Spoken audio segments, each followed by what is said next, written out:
Assalamualaikum warahmatullahi wabarakatuh. Gimana kabarnya hari ini anak-anak? Nah, seperti biasa kita kontrak belajarnya setengah 8 sampai jam berapa? Jam 10 ya. Seusai jam 10 nanti bisa ngobrol dengan temannya, sharing atau tanya, jawab atau bagaimana, kecuali ada tugas untuk tanya jawab ya. Karena kita butuh konsentrasi yang sangat ekstra, sangat penuh konsentrasi, penuh partisipasi, agar apa-apa yang dijelaskan masuk ke dalam memori diri kita. Kita sudah masuk pada pembelajaran ke-5. Pada pembelajaran 5 ini ada gambarnya anak-anak seperti Udin, Siti, Lani, Beni, Dayu, Edo mengenakan apa? Mengenakan pakaian adat. Pada hari jadi sekolah Siti, diadakan karnaval pakaian adat. Karnaval diikuti semua warga sekolah, yaitu guru dan siswa. Pakaian adat yang dikenakan berbeda-beda, diantaranya ada pakaian adat Jawa Barat, Yogyakarta, Medan, Bali, Papua, dan Betawi. Sungguh indah keragaman budaya bangsa Indonesia. Keragaman budaya membuat kita semakin bangga terhadap tanah air Indonesia. Seperti kemarin kita mengenakan baju apa kemarin pada acara apa?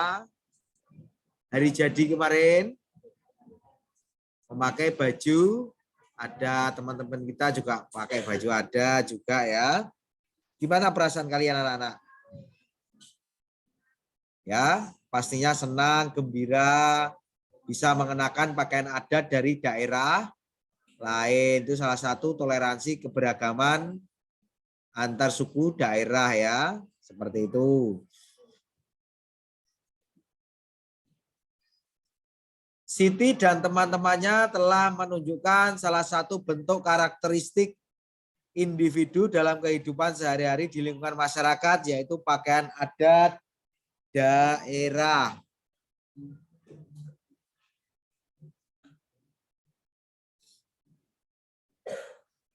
Karakteristik pakaian adat daerah masyarakat Indonesia sangat beragam. Karakteristik pakaian adat daerah yang satu dengan daerah yang lain berbeda-beda. Akan tetapi perbedaan karakteristik pakaian adat daerah masyarakat Indonesia bukan penghalang masyarakat antar daerah untuk bersatu menjaga keutuhan negara kesatuan negara Republik Indonesia. Sebaliknya, karakteristik pakaian adat daerah masyarakat Indonesia dapat mempererat persatuan dan kesatuan bangsa karena pakaian adat daerah menjadi akar budaya nasional. Karakteristik pakaian adat daerah yang menjadi akar budaya nasional menjadi identitas bangsa di mata internasional. Keberagaman karakteristik pakaian adat daerah telah memperkaya khasanah budaya nasional sehingga menjadi simbol pariwisata Indonesia yang banyak menarik perhatian wisatawan asing dan domestik. Contoh simbol pariwisata yang menunjukkan keberagaman karakteristik daerah meliputi rumah adat daerah dan pakaian adat daerah, yaitu TMII. TMII itu apa, Nana? Taman Mini Indonesia Indah. Di mana itu? Ada yang sudah tahu?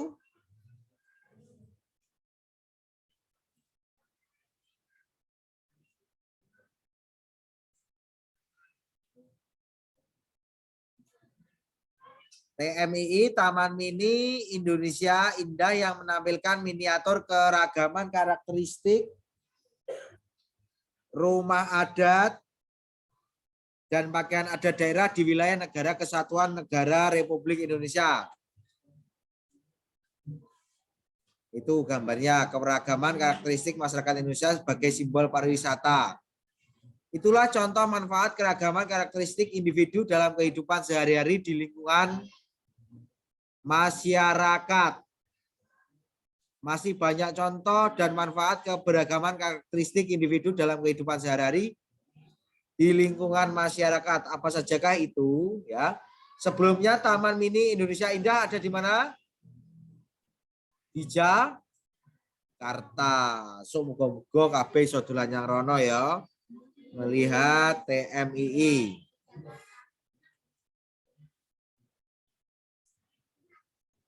Kemudian ayo mengamati. Di lingkungan masyarakat tempat tinggalmu tentu banyak keberagaman karakteristik individu. Coba kamu tuliskan ragam karakteristik individu dalam kehidupan sehari-hari. Di lingkungan masyarakat tempat tinggalmu, tuliskan pula manfaat keberagaman karakteristik individu dalam kehidupan sehari-hari di lingkungan masyarakat tempat tinggalmu. Tuliskan dalam tabel berikut. Halaman 161.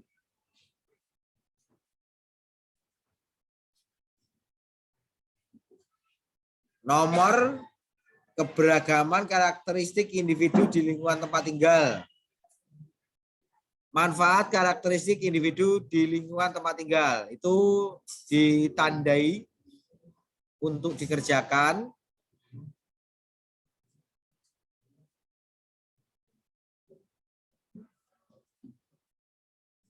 Keragaman karakteristiknya apa saja di lingkungan kamu. Itu manfaatnya apa itu.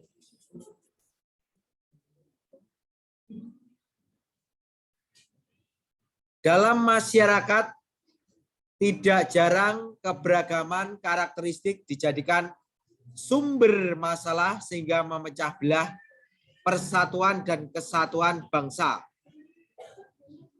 Terjadinya masalah sering timbul akibat dari ulah pihak-pihak yang sengaja ingin membuat kekacauan dalam masyarakat. Oleh karena itu, kita sebagai bangsa Indonesia hendaknya senantiasa memupuk toleransi serta persatuan dan kesatuan dalam keberagaman. Orang yang sengaja ingin membuat kekacauan dan perpecahan antar warga masyarakat dalam cerita fiksi mencerminkan tokoh antagonis. Tokoh antagonis tadi apa artinya? Tokoh yang memiliki sifat jahat, ingin memecah belah persatuan dan kesatuan. Nah, dalam tadi bahasan karakteristik ya. Ya. Untuk tugasnya, ayo berdiskusi. Jelaskan yang dimaksud tokoh antagonis.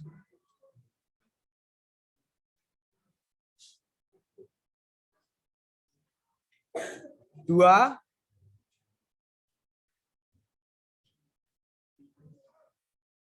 jelaskan yang dimaksud tokoh utama. 3, jelaskan yang dimaksud tokoh pembantu atau tambahan. 4, apa lawan sikap antagonis.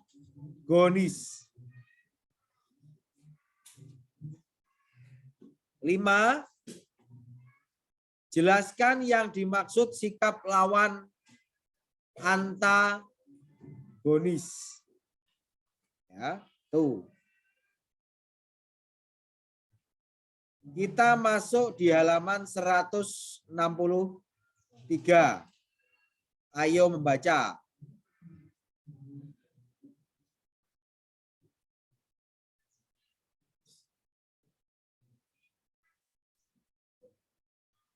Kendi emas dan ular. Alkisah hiduplah sepasang suami istri yang sangat sederhana. Keduanya sangat merindukan anak. Tetapi Tuhan mentakdirkan mereka tidak memiliki anak. Secara ekonomi, kedua petani sederhana itu jauh dari layak, sangat miskin sekali. Namun semangat untuk bekerja mereka luar biasa. Ya Tuhan, turunkan kepada kami rezeki dari langit. Kami ingin hidup layak, pinta Pak Petani dengan nada berharap. Setelah berdoa di rumah, ia pun bergegas ke ladang. Walau ladang orang lain, ia tetap bekerja sepenuh hati demi bertahan hidup. Sang istri kadang ke sawah membantu dan kadang di rumah. Apa itu kok ada benda jatuh dari langit? Pak Petani itu kaget karena melihat sebuah benda jatuh ke sawah. Tak jauh dari posisinya mencangkul. Karena penasaran, ia melihat sekeliling dan memastikan bahwa itu bukan perbuatan orang lain. Benda apa ya? Kok aneh? Tidak ada angin dan hujan, tiba-tiba ada benda jatuh. Ia pun memeriksa benda itu yang ternyata jatuh di antara padi di sawah. Pak Petani berusaha memeriksa isi kendi. Ya Tuhan, ternyata di dalamnya ada logam emas. Pekik petani itu kaget bukan kepalang. Ia mengintip dari lubang kendi dan memang benar ada beberapa keping logam emas murni. Hati nuraninya bertempur antara diambil atau dibiarkan saja. Ini kan ladang majikanku. Apapun yang ada di ladangnya adalah miliknya. Aku tak akan mencuri sesuatu yang bukan hakku. Ujar petani itu sambil memegang kendi tanah liat yang berisi emas koin murni. Pak Petani berhati baik itu tidak mengambil kendi yang berisi koin emas itu. Pak Petani lalu membiarkan kendi pada posisi semula di pojok sawah. Ia pun melanjutkan pekerjaannya, bercocok tanam di sawah. Ketika sampai di rumah, Pak Petani menceritakan pengalaman anehnya saat berada di sawah. Istrinya sangat terkejut dan agak marah karena menilai suaminya itu manusia terbodoh di dunia. Kenapa Bapak tak ambil saja kendi berisi koin emas itu?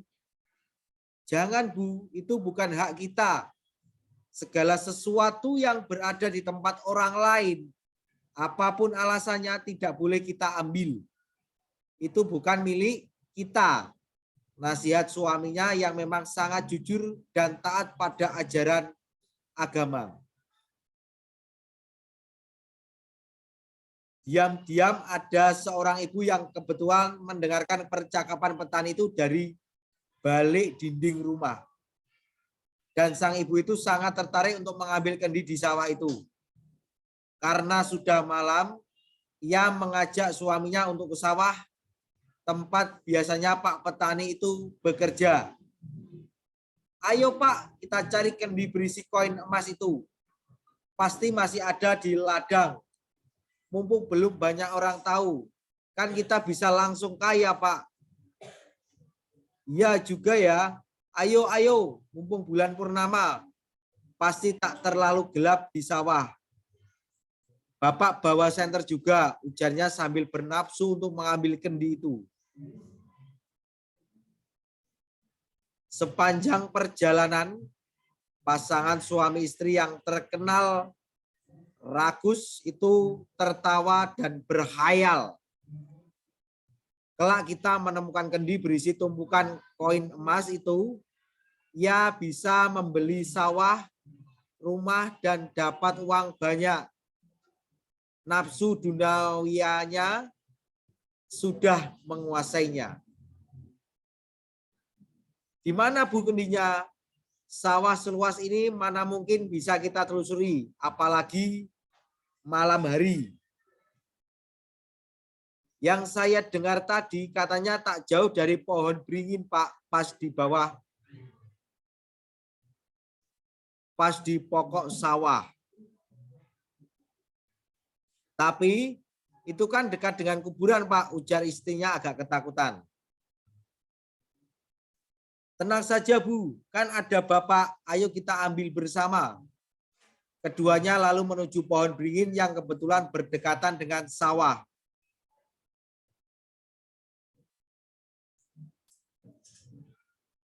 Setelah mencari beberapa lamanya, akhirnya Pak petani berhati iri dan serakah itu menemukannya. Bu, ini kendinya. Ayo, Bu, kita pergi dari sini. Kita buka di rumah saja. Sarannya pada sang istri.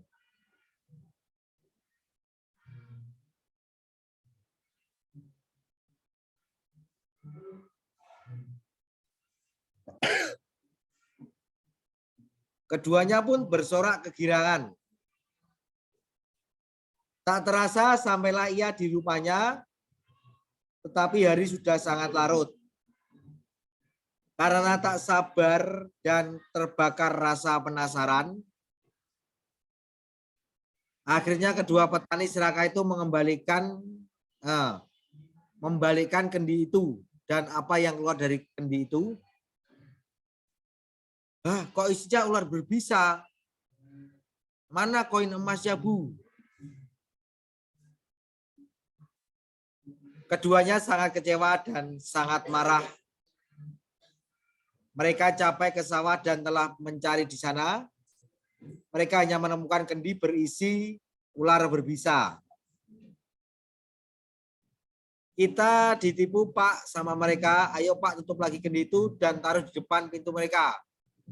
Pasti besok mereka akan buka, usul sang istri yang sangat marah dan terbakar balas dendam. Singkat cerita, suami istri yang dengki itu menaruh kendi di depan pintu dengan harapan akan dipatuk ular berbisa. Dan keduanya pun pergi dengan perasaan penuh kedengkian. Pagi harinya, Pak petani yang berhati bersih itu kaget. Karena menemukan kendi di depan pintu rumahnya, karena merasa berada di rumahnya sendiri, ia pun berani mengambil dan memeriksanya.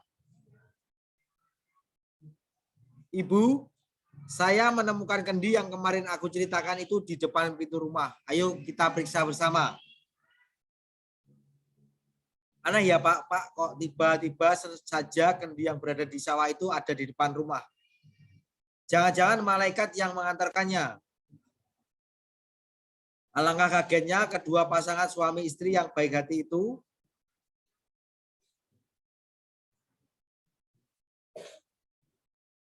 isi kendi bukan hanya koin emas saja, tetapi ada beberapa berlian besar dan indah.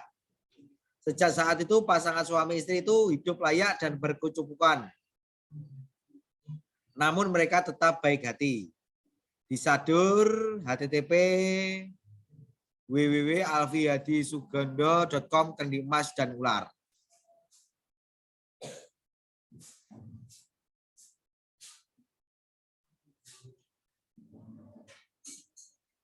Apa judulnya tadi, anak-anak?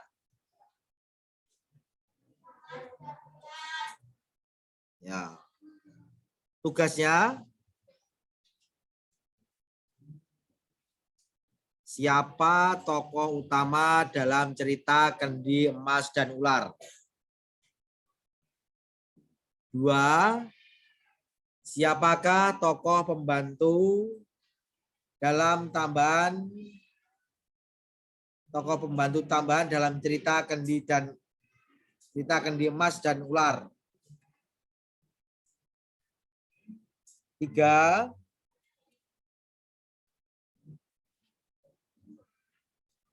Siapakah yang menjadi tokoh antagonis? 4.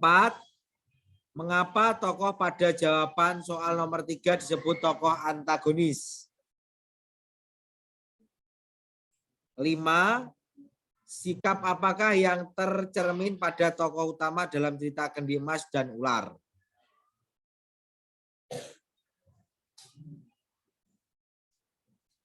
Tuh.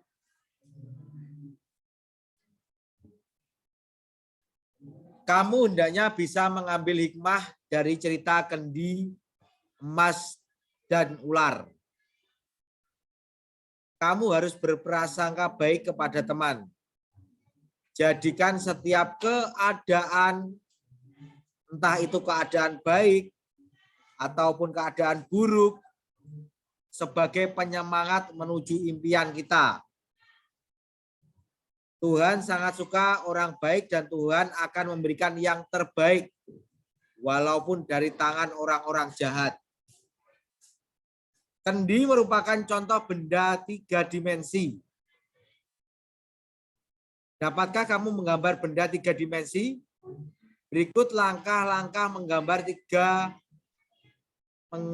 3 dimensi berupa kendi. 1. Menyiapkan alat dan bahan untuk menggambar. Biasanya disiapkan apa, anak-anak?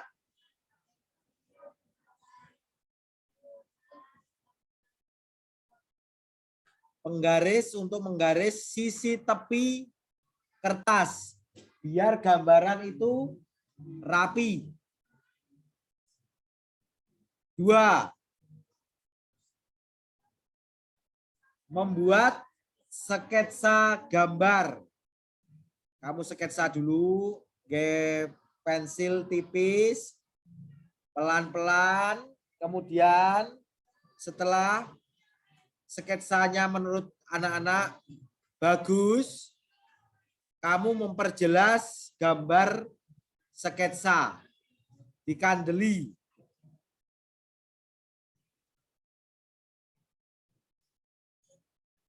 Kemudian menyelesaikan gambar.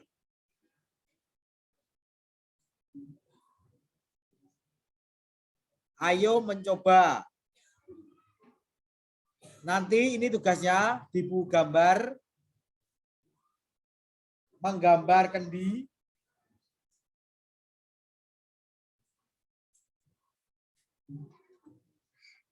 Ya, menggambar. Bisa kamu abadikan momen kamu menggambar. Diabadikannya di apa nih? Ya Pak kan?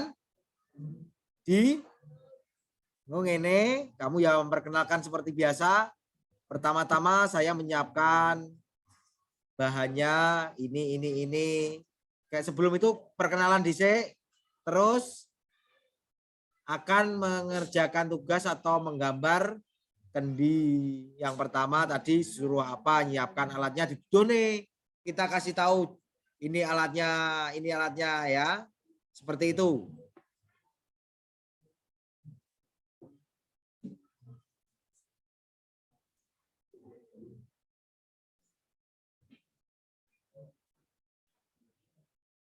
Selain kendi, nanti kamu ini tugasnya ya.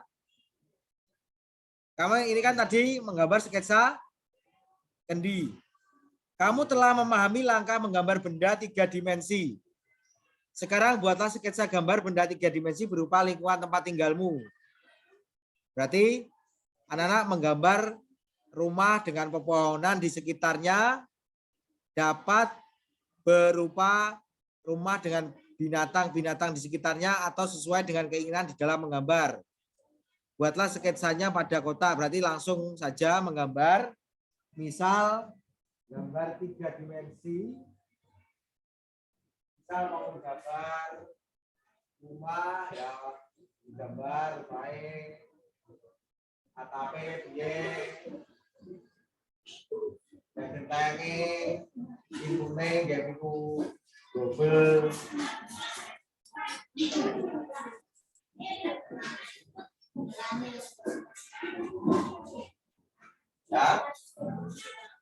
Bisa melihat contoh-contohnya ya. Gambar rumah dikai ayam, dikai pohon-pohonnya di warna yang sangat menarik. Bisa dimengerti?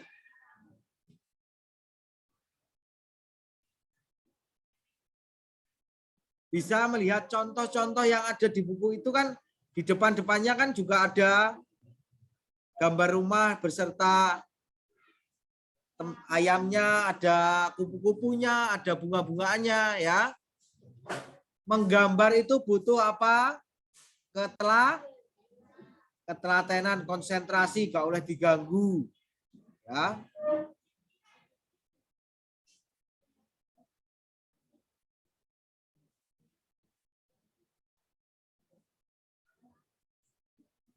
Nggak boleh diganggu pada waktu kita gambar. Nanti jika kamu sudah mengabadikan bisa dikirim ke saya. Dan besok ya wis mari ya. Saya tunggu. Kemudian ayo renungkan. Banyak kegiatan yang sudah kamu lakukan pada pada pembelajaran 5 ini. Di antaranya membuat sketsa 3 dimensi. Apakah kamu merasa kesulitan dalam membuat sketsa? Apa pentingnya membuat sketsa dalam menggambar 3 dimensi? Bagaimanakah jika menggambar karya 3 dimensi tanpa membuat sketsa? Coba kamu renungkan lalu tuliskan hasil dalam kotak berikut. Serta kerjasama dengan orang tua. Berarti kerjasama dengan orang tua berarti kamu hanya menunjukkan tugas kamu itu. Ya. Bisa dimengerti? Sampai sini mungkin ada yang tanyakan? Gambarnya di buku gambar ya. Bisa dimengerti? Bagaimana cara kita menyikapi hari ini pada pembelajaran 5? Bendang mari. Sekarang kita mengerjakan tugas-tugasnya dulu. Nanti di rumah kita tinggal menggambar. Kalau enggak gitu, besok kita nyocoknya pembelajaran kelima, kita belum selesai Pak. Belum selesai Pak. Karena kita, gue tak kerja nengko, padahal nanti juga ada pekerjaan. Alangkah baiknya jangan menunda-nunda sesuatu pekerjaan. Orang yang sukses itu orang yang disiplin, tepat waktu. Walaupun diajak ngobrol temannya tetap mengerjakan ya. Bisa dimengerti?